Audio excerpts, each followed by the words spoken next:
తెలుగు తేజస్సు వీక్షించు ఛానల్లోకి స్వాగతం సుస్వాగతం. ఈరోజు మనం 10వ తరగతి పాఠ్యపుస్తకంలో ఉన్న 3వ పాఠమైన వీర తెలంగాణ పాఠ్య భాగంలో ఇవ్వబడిన భాషాంశాల గురించి తెలుసుకుందాం. ఈ భాషాంశాల్లో మొదటిగా పదజాలం ఇవ్వడం జరిగింది. దానిలో మొదటిగా ఇవ్వబడిన విషయం అంటే క్రింది వాక్యాలను చదవండి, గీత గీసిన పదాల అర్థాలను ఉపయోగించి సొంత వాక్యాలను రాయండి. ఇక్కడ ఇచ్చిన పదాలకి సొంత వాక్యాలు రాయమంటాడు. ఈ వాక్యాన్ని చూసి మనం ఈ వాక్యాన్ని చదివి గీత గీయబడినటువంటి పదానికి అనుగుణంగా మనం సొంత వాక్యాన్ని రాయాలన్నమాట. చూడండి, మొదటి ఇవ్వబడినటువంటి పదం గాలికి ఊకుతున్న పువ్వులు చిగురుటాకులతో సయ్యాటలాడుతున్నాయి. దీనిలో సయ్యాటలాడు అన్న పదానికి గీత గీయడం జరిగింది. ముందుగా దీనికి మనకి అర్థం తెలియాలి. అర్థం తెలిసినప్పుడు మనం దీనికి చక్కటి సొంత వాక్యాన్ని రాయగలుగుతాం. సయ్యాటలాడుతున్నాయి అన్నదానికి నేను అర్థం చెప్తా చూడండి. సయ్యాటలాడడం అంటే పరిహాసాలు ఆడడం, పరిహాసాలు ఆడడం అనమాట. అంటే కామెడీగా జోక్గా లేని విషయాన్ని కూడా వాళ్ళతో మాట్లాడడం అన్నట్లుగా సయ్యాటలు ఆడుతున్నాయి, పరిహాసాలు ఆడడం అని అర్థం అనమాట. దీన్ని ఉపయోగించి మనం ఏ ఉదాహరణలు రాయొచ్చు? నా మిత్రుడు నాతో సయ్యాటలాడుతున్నాడు, లేదంటే మా మామయ్య నాతో సయ్యాటలాడుతున్నారు. అట్లాంటి పదాలు ఇక వాక్యాలను మనం రాయడానికి అవి ఈ పదానికి సరిపోయేటటువంటి వాక్యాలు అనమాట. రెండవది ఏమి ఇవ్వబడింది? స్వతంత్ర ఉద్యమం బ్రిటిష్ వారి గుండెల్లో కల్లోలం రేపింది. కల్లోలం అనబడే పదానికి ఇక్కడ గీత గీయబడి ఉంది, గమనించండి. కల్లోలం అంటే అర్థం చెప్తా చూడండి. కల్లోలం అంటే అర్థం ఏంటంటే అలజడి అని అర్థం. కల్లోలం అంటే అర్థం అలజడి అని అర్థం. దీన్ని ఉపయోగించి ఒక సొంత వాక్యం చెప్తాను చూడండి. అలజడి అనగా పరీక్షల సమయంలో నా మనసులో కల్లోలం రేగింది, లేదా నా మనసు కల్లోలానికి గురయ్యింది. అట్లాంటి పదాలు రాయొచ్చు అనమాట. మూడోది గమనించినట్లయితే వీరులెప్పుడు ప్రాణాలను అర్పించడానికి వెనకాడరు అంటే అర్థం ఏం చెప్పొచ్చు అంటే జంకరు లేదా వెనకంజు వేయరు అని అర్థం అనమాట. వెనకంజు వేయరు. దీనికి సొంత వాక్యం ఏం చెప్పొచ్చు అంటే మా తరగతి గదిలో ఉపాధ్యాయుడు ప్రశ్న అడిగినప్పుడు సమాధానం చెప్పడానికి నేను జంకను అని అట్లా చెప్పొచ్చు. లేదంటే మా పాఠశాలలో జరుగుతున్నటువంటి ఆటల పోటీల్లో పాల్గొనడానికి నేను వెనకడుగు వేయను లేదా జంకను. ఇట్లా అంటే ఈ పదాన్ని ఉపయోగించి మనం రాయవలసి ఉంటుంది సొంత వాక్యం. నాలుగోది గమనించండి, దిక్కు తోచినప్పుడు అయోమయంలో పడతాం. ఈ వాక్యంలో దిక్కు తోచినప్పుడు అన్న పదానికి గీత గీయబడి ఉంది. దీనికి దిక్కు తోచినప్పుడు అంటే అర్థం ఏంటంటే దారి తెలియనప్పుడు అనమాట. దారి తెలియనప్పుడు ఎవరైనా కూడా అయోమయంలోనే పడతారనమాట. కొత్త ప్రదేశానికి వెళ్ళినప్పుడు మనకి అక్కడ అడ్రస్ తెలియకపోతే అయోమయంలో పడతాం. దీనికి ఏమి మనం ఉదాహరణ రాయొచ్చు అంటే నేను సెలవుల సమయంలో అమ్మమ్మ వాళ్ళ ఇంటికి వెళ్ళినప్పుడు అక్కడ ఒక పర్యాటక ప్రదేశాన్ని చూడడానికి వెళ్ళినప్పుడు ఆడ అడ్రస్ తెలియక అయోమయంలో పడ్డాను. లేదంటే నాకు పరీక్షల్లో తెలియని ప్రశ్న వచ్చినప్పుడు నేను దిక్కుతోచిన స్థితిలో అయోమయం అయిపోయాను అని అట్లాంటి వాక్యాలు రాయడానికి ఛాన్స్ ఉంటుంది అనమాట. తర్వాత రెండవ పదజాలం ఏమి ఇవ్వబడిందో గమనించండి. పదాలకు నానార్థాలు రాయమంటాడు. కింద కొన్ని పదాలు ఇవ్వడం జరిగింది. ఈ పదాల గట్ట మనం నానార్థాలను రాసి ఇక్కడ ఇవ్వబడినటువంటి ఖాళీలను మనం పూరించాలి. చూడండి ఏ పదాలు ఇవ్వబడ్డాయో. మొదటిగా ఇవ్వబడినటువంటి పదం ఏంటంటే ఉదయము అనేటటువంటి పదం ఇవ్వడం జరిగింది. ఈ పదయానికి నానార్థం ఏమేమి వస్తుందో గమనించండి. ఉదయం అంటే నానార్థాలు ఏమేమి రాయొచ్చు? ఉదయించడం లేదా పుట్టుక, తూర్పు కొండ లేదా సృష్టి అనేటటువంటి పదాలు ఈ ఉదయము అనే పదానికి నానార్థాలుగా వస్తాయి. రెండవది ఏమి ఇచ్చాడంటే ఆశ అనే పదానికి ఏమేమి నానార్థాలు రాయొచ్చు అంటే కోరిక, లేదా మరి ఇంకోటి ఏంటంటే దిక్కు అనబడేటటువంటి పదాలు వస్తాయి. తర్వాత ఇవ్వబడింది ఏంటంటే అభ్రము అనే పదానికి నానార్థం రాయాలి. అభ్రము అనగా మబ్బు, ఆకాశం, బంగారం, కర్పూరం మరియు స్వర్గం అనేటటువంటి పదాలు ఈ అభ్రము అనే దానికి పర్యాయ పదాలుగా వస్తాయి. మిగతా గమనించండి.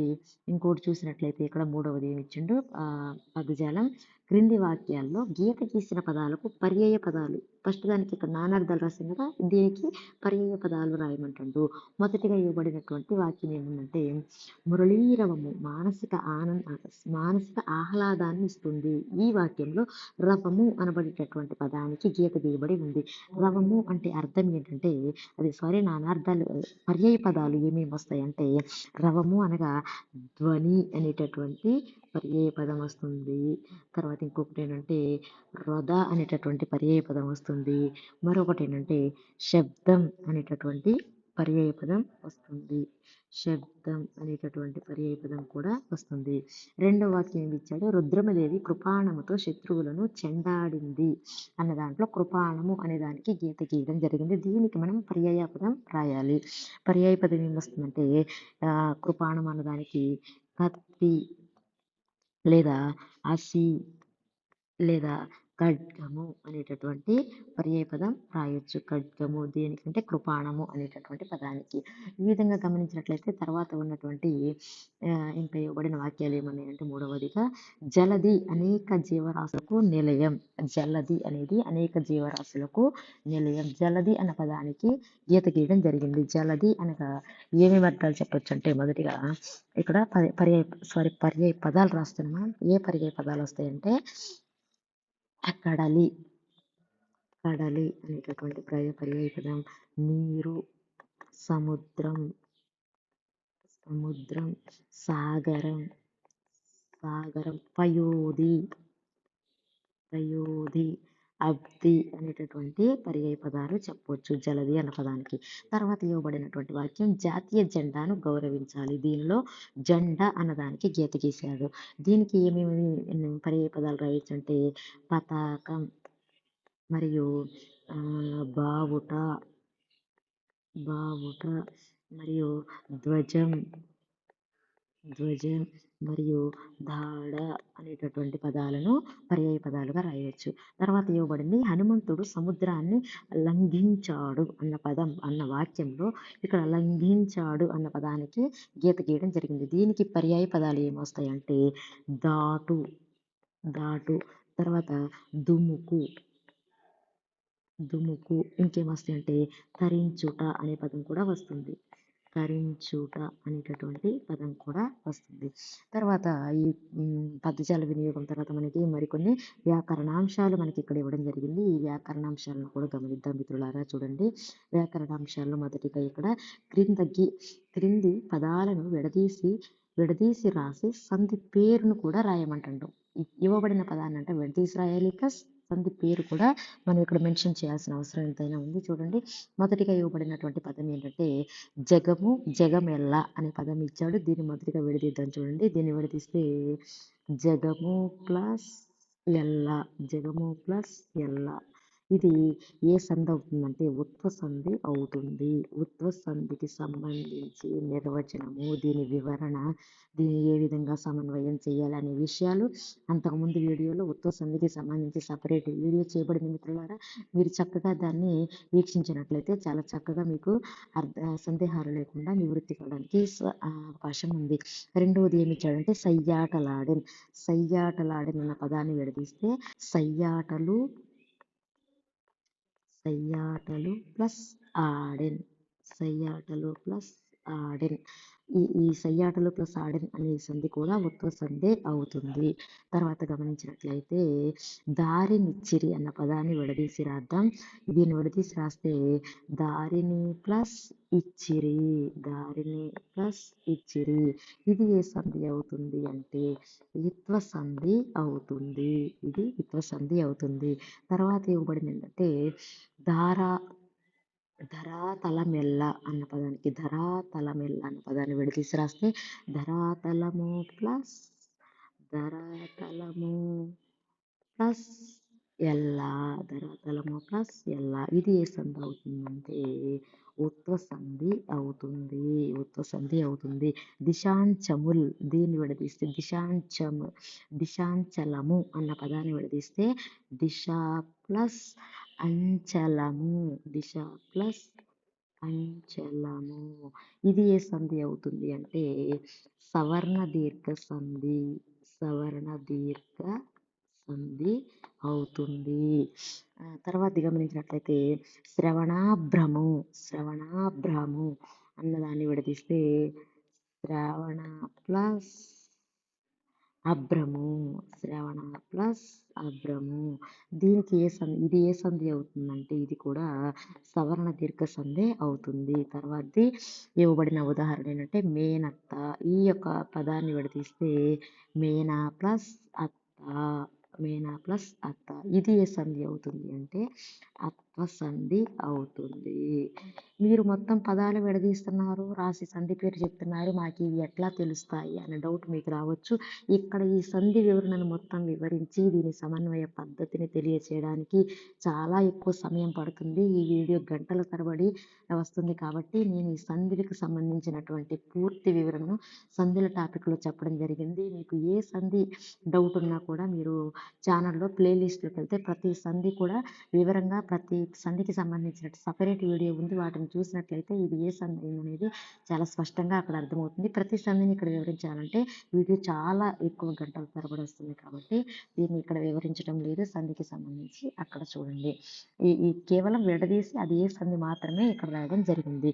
తర్వాత గమనించినట్లయితే ఇక్కడ ఇవ్వబడింది ఏంటంటే క్రింది పదాలకు విగ్రహవాక్యాలు రాసి సమాసం పేరు రాయమంటాడు.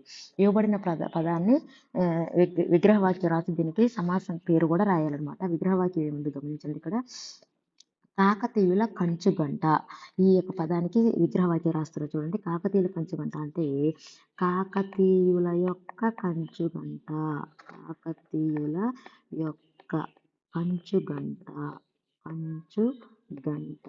మరి ఇది ఏ సమాసం అవుతుంది? షష్ఠీ తత్పురుష సమాసం, షష్ఠీ తత్పురుష సమాసం అవుతుంది. రెండోది గమనించండి, కళ్యాణ గంటలు. కళ్యాణ గంటలు అనే పదానికి విగ్రహవాక్యం రాసినట్లయితే ఏం వస్తుందంటే కళ్యాణప్రదమైన గంటలు, కళ్యాణప్రదమైన గంటలు, కళ్యాణప్రదమైన గంటలు, కళ్యాణప్రదమైన గంటలు. మరి ఇది ఏ సమాసం అవుతుంది? విశేషణ పూర్వపద, విశేషణ పూర్వపద కర్మధార్య సమాసం అవుతుంది. విశేషణ పూర్వపద కర్మధార్య సమాసం అవుతుంది.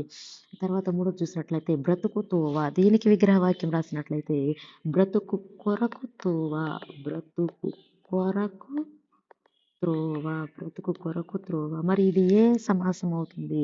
చతుర్థి తత్పురుష సమాసం, చతుర్థి తత్పురుష సమాసం అవుతుంది.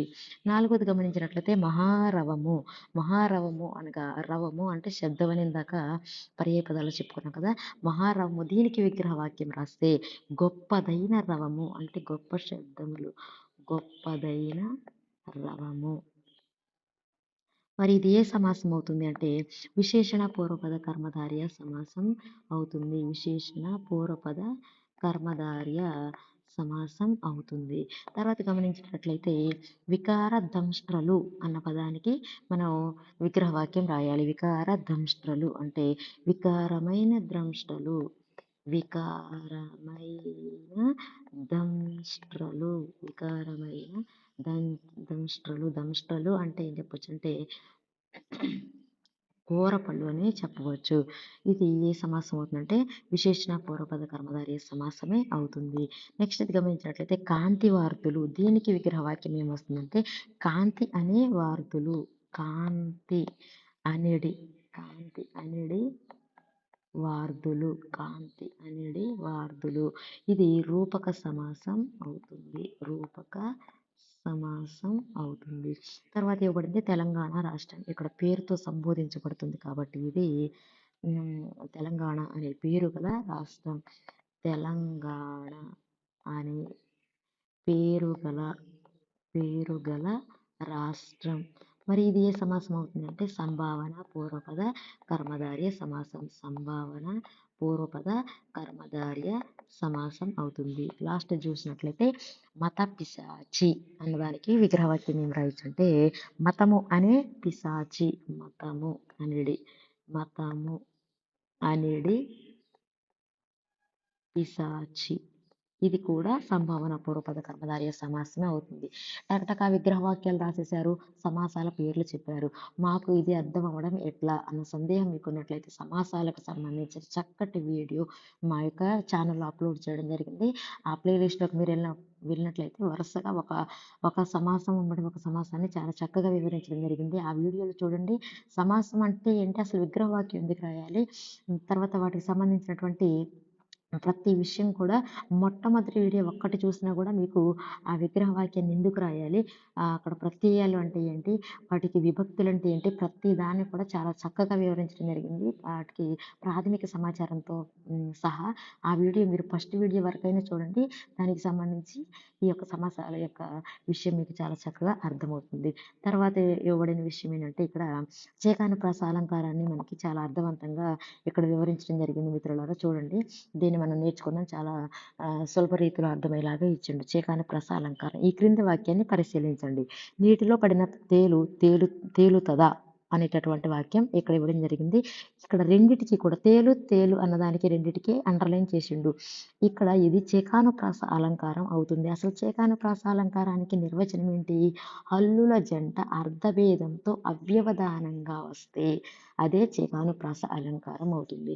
హల్లుల జంట అనేది అర్థభేదం ఉండాలి. ఇక్కడ ఇవ్వబడింది అదే అర్థభేదం. రెండు పదాలు కూడా సేమ్, అంటే హల్లుల జంట రెండు ఒకే విధంగా ఉన్నాయి సరిసమానంగా. కానీ వాటి యొక్క అర్థంలో భేదం ఉందన్నమాట. అర్థంలో ఏం భేదం ఉంది? నీటిలో పడిన తేలు. ఈ తేలు, మొదటి తేలు అన్నదానికి ఇది ఒక విష జంతువు, విషమైన పురుగు, ఒక విష పురుగు అని అర్థం. రెండవ తేలు అన్నదానికి నీటిపైన తేలాడుతుందా అని అర్థం, తేలుతుంది అని అర్థం అన్నమాట.